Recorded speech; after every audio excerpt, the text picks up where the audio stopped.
Hey, good Monday morning. Michael Clark here with BAM Weather. It's a little after 9 a.m. Eastern Time, February 3rd, and we've got a pattern that is going to just go all out wild with winter, with cold, snow, you name it. February looks to have plenty of winter, perhaps extreme winter conditions left in the tank for the Midwest, the Northeast. We're going to get right into it. We've got a total breakdown of the polar vortex and a classic high latitude blocking pattern for February that will promise to deliver a very stormy pattern and honestly some really cold temperatures. This is the idea here for the mid-February outlook right now. Plenty of snow from Tulsa to St. Louis to Indy, Ohio. Storm track primarily being two spots. We'll have a Clipper system track here in the early period of this. And then we'll have a main storm system track that'll get its act together here. The secondary low you see down here across the south and east. So we just labeled it snowy to very snowy. The Northeast, you're going to get probably, I don't know, 2 or 3 big snowstorms. Down here in the Ohio Valley, 1 or 2 big ones, and maybe 3. Regardless, very, very active pattern. So be sure to tune in, share this with a friend if you can. And let's get into the analysis today. This is a look here right now, this morning across the nation with radar. All right, you can see we'll put this into motion, and it's about 6 or 7 days away. This big Arctic blast is going to come in and really start to change the pattern up rather significantly. Right now across the U.S., it's not really incredibly cold whatsoever. Gosh, down here in Miami this morning, it's already 77 degrees. That just makes me want to cry a little bit. Here in Indy, it's 46. Up there in the Canadian prairies this morning, that's where you'll find the cold. There's a lobe of the PV up there with 23 degree below zero temperatures. Rainfall the last 7 days. We had some respectable rain here down across portions of Dallas, Arkansas, Kentucky, Tennessee. Check out the hole. I'll tell you what, the interesting thing with the hole in the observed rainfall over the last 7 days is the AI data nailed this.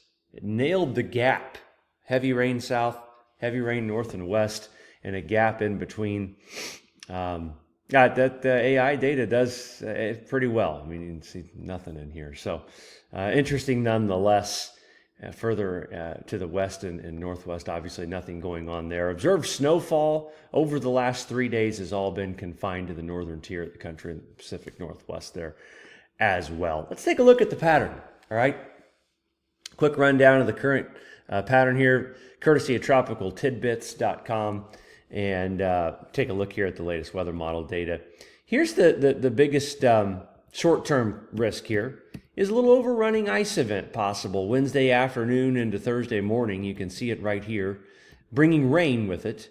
As it runs into an area of high pressure to the north and east, you'll get a little bit of a damming event where cold air is going to kind of be stuck there and working its way into the onslaught, the initial part of the precip shield approach there in the northeast. It'll go to snow, but you can see what happens is on the coastal regions for sure as it transitions to rain. It'll stay snow there in the northeast, the interior northeast.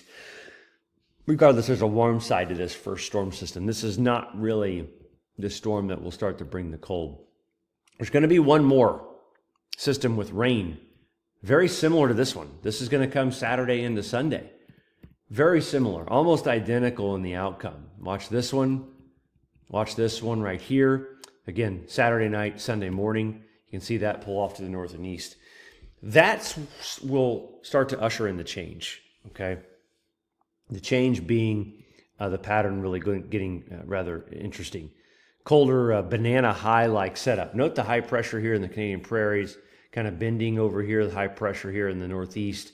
You can see now what starts to happen, storm systems run into an area of Arctic air that's available and in place and can offer up a big storm system. Now, this was the 0Z run. This was last night's run. Here's the latest run, which is the 6Z, the morning run. You can see a little bit of a colder solution there. That's a big snowstorm. It's a big snowstorm signal. This is going to come somewhere between probably the 10th and the 13th. Okay, give or take a couple of days. Here it starts right here. That's your first low pressure system right there. And then you get the low to charge up there. There's no reason to get specific here. It's just way too far out. But nonetheless, you see what I'm saying. There's that one. Then there's another one. Look at this. Another storm system. The Northeast is getting bombarded. There's another one. And this is the 6Z run. We'll go back to the 0Z. Look at this here at the end. This is crazy. The models are going crazy with storms. Crazy. Now, again, no reason to get specific. But nonetheless, good night. They are active, and they're going to offer up the potential here for a lot of snow. I mean, just for the just for entertainment purposes, there's your 0Z GFS, just for total snow. I mean, it's going to change 100 times up until next week. Nonetheless, the data is all hinting at big systems here in the coming days. Okay, the week 2 forecast continues to paint much of the country below normal, with the exception of the south and east, which I happen to agree with. This is a probability forecast. You can see we're looking at the probability of below normal temperatures. 60 to 70% probability being noted here, and then that 50 to 60% probability kind of coming down through here. Nonetheless, that'll keep the pattern active, but the odds are growing for cold to take over once again.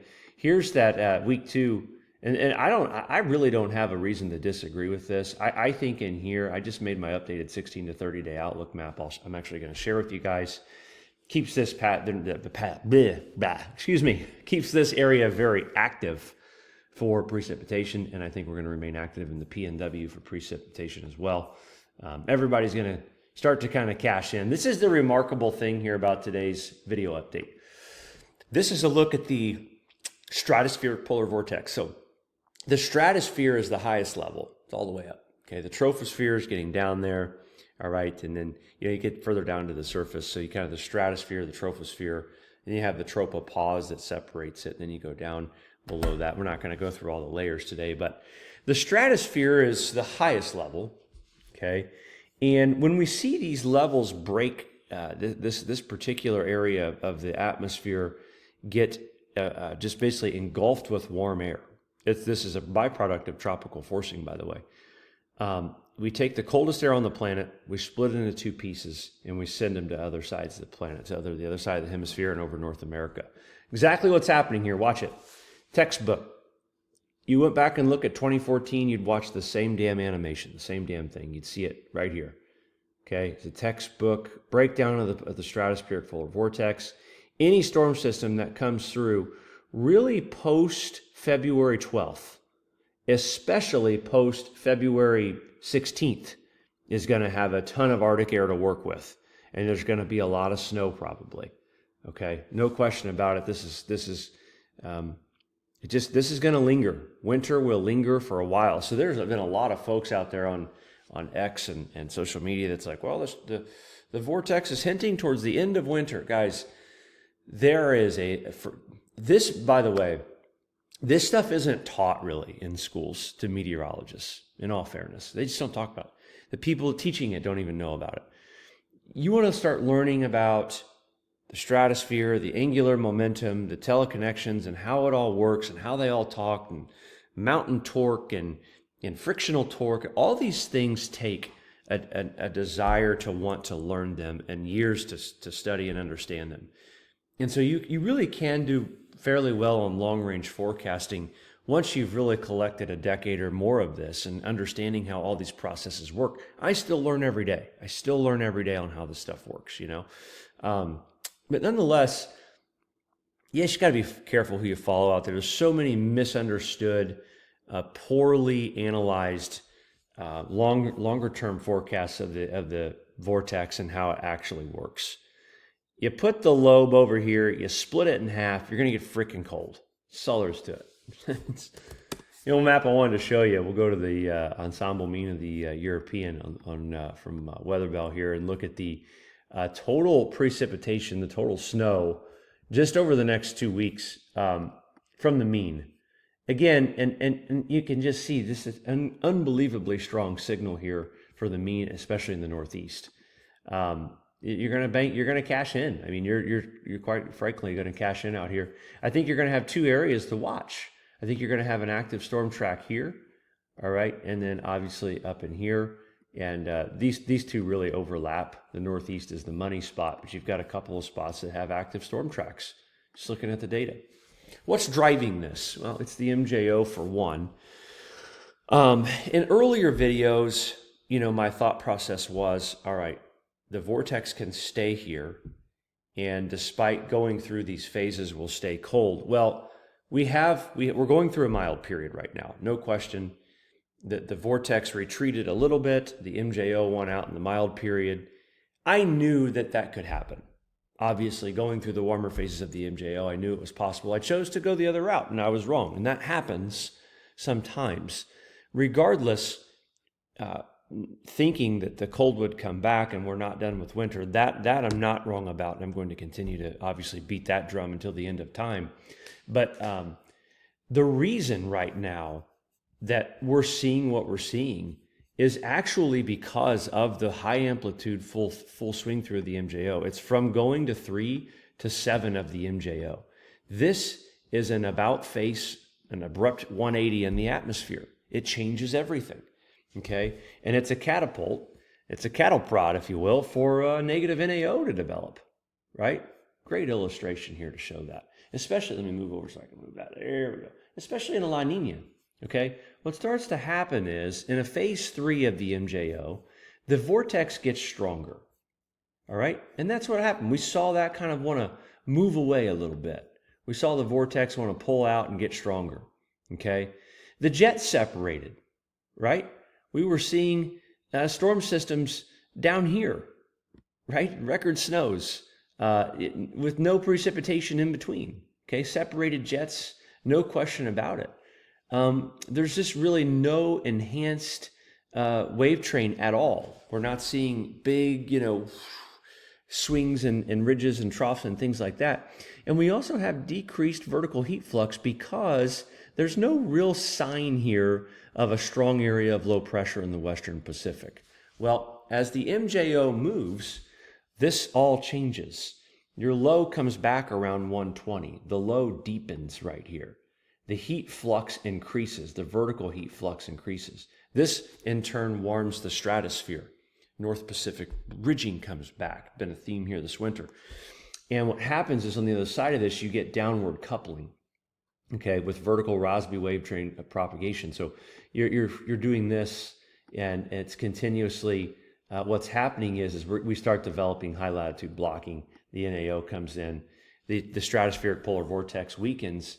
In a La Nina, it's an ideal setup, okay? So you look at the blocking pattern, and these are some technical charts. Some of you that are enthusiasts or experts know what you're looking at here for sure. The ones that may not. This is the negative NAO, and it hasn't been this forecast to be this negative since 2010. Let's put it that way, okay? 13, it was close, but 2010 was also very, very negative NAO, much more negative. The Arctic Oscillation going very negative as well. All right, the EPO, the Eastern Pacific Oscillation, which is the North Pacific ridging, continues to keep it negative, weekly negative for the most part. You have some variation, the run variation in the European runs. And then the PNA staying negative. And we look for looks like this in February. We want to go, okay, where do we find years where it looked like this? Well, here we found them for you. 94, 01, 03, 06, 14, 10, or 14, 18, and 21. To the similar 500 millibar setup. You see that? This is what I'm really trying to illustrate for you. Yeah, 2010 can be included. The issue is 2010 was just really, really, really ridiculously strong with the NAO, and that block you see here was really down and through here. It was much of a different setup. It's not quite the same, but nonetheless, that is a textbook match to that pattern. So we are taking that heat flux all the way into the highest levels of the atmosphere, the high latitudes there, the pole, and we're displacing not only the stratospheric polar vortex. Remember when I was talking about the troposphere? Here's the tropospheric lobes of the polar vortex too. There's a couple of them. It's been totally obliterated. It's here and it's here, and hell, you could even argue there's one over here. The 500 millibar vortex has been obliterated. Strong blocking here from the Atlantic, strong from the Pacific. It's a 1-2 punch. We knock it out. We split the vortex. It's game on, and winter's coming, right? And so this is a look at these analogs where we're going to look at the highest potential for the most snowfall being above normal. And right now that looks to be strongest signal right in through here, okay? And then a strong signal there in the PNW as well. Other places are going to get snow too. I'm just looking at the strongest signal, by far the strongest signal. Even on the ensembles, it's up here in the Northeast. I mean, you guys are going to get bombarded, I think, with snow. It's just a matter of time with this textbook pattern coming here for February. That probably lingers into March. This is my updated 16 to 30 day outlook, weeks 3 and 4. February 17th to March 2nd. This is my outlook. Just drew it this morning, and we're going 365 HDDs for now. It's above the 10 and 30 year. It's about 10 points colder than the data. A lot colder than last year's 329. This is the heating demand forecast, gas weighted heating degree day forecast. This just tells us the temperature from normal and the demand for heat. It's cold, very 14-like here. A lot of 2014 favor there, if you will. And then there's the precipitation forecast, which again, if you're going to look at snow in this particular setup, you want to cut this in half because you're going to want to favor the cold. But again, I think through here, kind of what I just talked about, and that's a poor drawing.